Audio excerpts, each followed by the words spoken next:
നമസ്കാരം. ആ തരികിട താത്തയുടെ കയ്യിൽ നിന്ന് ചിത്രം വാങ്ങിയ ശേഷമാണ് ഇങ്ങനെയൊക്കെ ഫേസ്ബുക്ക് പോസ്റ്റ് വൈറലാകുന്നത്. ഭഗവാനെ, നീ തന്നെ ആ ദോഷത്തെക്കുറിച്ച് കാണിച്ചു തരുന്നതാണോ? ചിത്രം ദിലീപ് വാങ്ങി, പിന്നെ ശുഭം. ഉണ്ണിമുകുന്ദൻ വാങ്ങി, ജയ്. ഗണേഷ് പെട്ടി വിവാദത്തിലും പെട്ടു. മോഹൻലാൽ വാങ്ങി, ഇപ്പോഴേ മൊത്തം സിനിമാ മേഖലയും അടക്കം തകർന്ന പാളീസായി.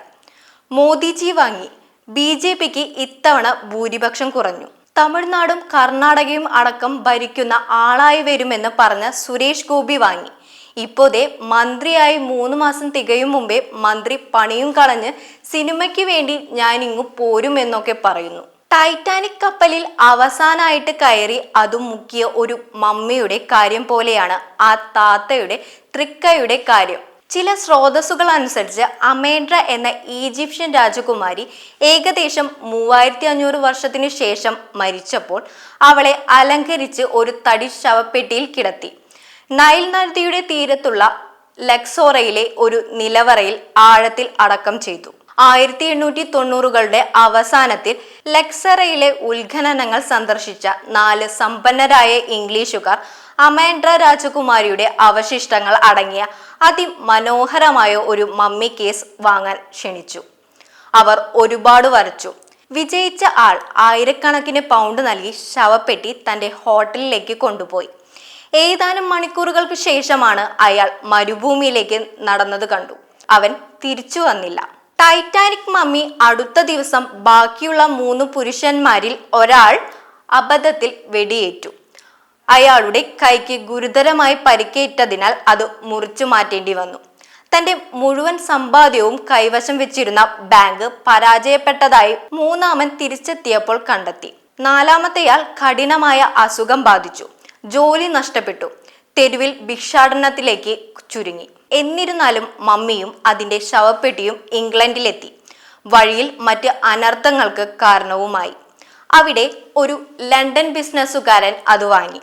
അദ്ദേഹത്തിന്റെ കുടുംബത്തിലെ 3 അംഗങ്ങൾക്ക് റോഡപകടത്തിൽ പരിക്കേൽക്കുകയും വീട് തീപിടിച്ച് കേടുപാടുകൾ സംഭവിക്കുകയും ചെയ്തപ്പോൾ വ്യവസായി അത് ബ്രിട്ടീഷ് മ്യൂസിയത്തിലേക്ക് സംഭാവന നൽകി.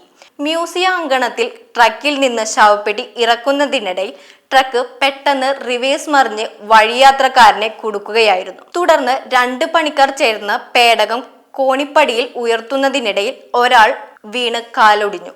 മറ്റൊരാൾ അപ്രത്യക്ഷത്തിൽ പൂർണ്ണ ആരോഗ്യവാനായിരുന്നു.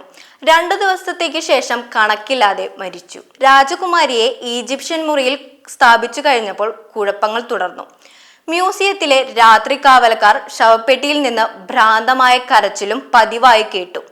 മുറിയിലെ മറ്റു പ്രദർശന വസ്തുക്കളെല്ലാം പലപ്പോഴും രാത്രിയിൽ എറിഞ്ഞുകളഞ്ഞു. ഒരു കാവൽക്കാരൻ ഡ്യൂട്ടിക്കിടയിൽ മരിച്ചു. മറ്റു വാച്ച്മാൻമാർ ജോലി ഉപേക്ഷിക്കാൻ ആഗ്രഹിച്ചു. ശുചീകരണ തൊഴിലാളികളും രാജകുമാരിയുടെ അടുത്തേക്ക് പോകാൻ വിസമ്മതിച്ചു.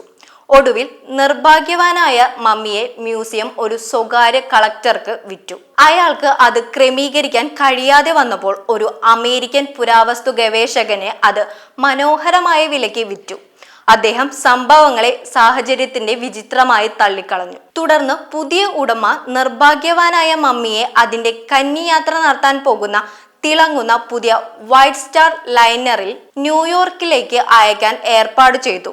ഏപ്രിൽ 14-ന് രാത്രി അഭൂതപൂർവമായ ഭീതിയുടെ ദൃശ്യങ്ങൾക്കിടയിൽ അമേൻഡ്ര രാജകുമാരി 1500 യാത്രക്കാരെ അന്റാർട്ടിക് സമുദ്രത്തിന്റെ അടിത്തട്ടിൽ വെച്ച് മരണത്തിലേക്ക് നയിച്ചു. തീർച്ചയായും കപ്പലിന്റെ പേര് ടൈറ്റാനിക് എന്നായിരുന്നു. കടപ്പാട് ലക്ഷ്മികാനത്ത്, ന്യൂസ് ഡെസ്ക്, ഭാരതഭൂമി.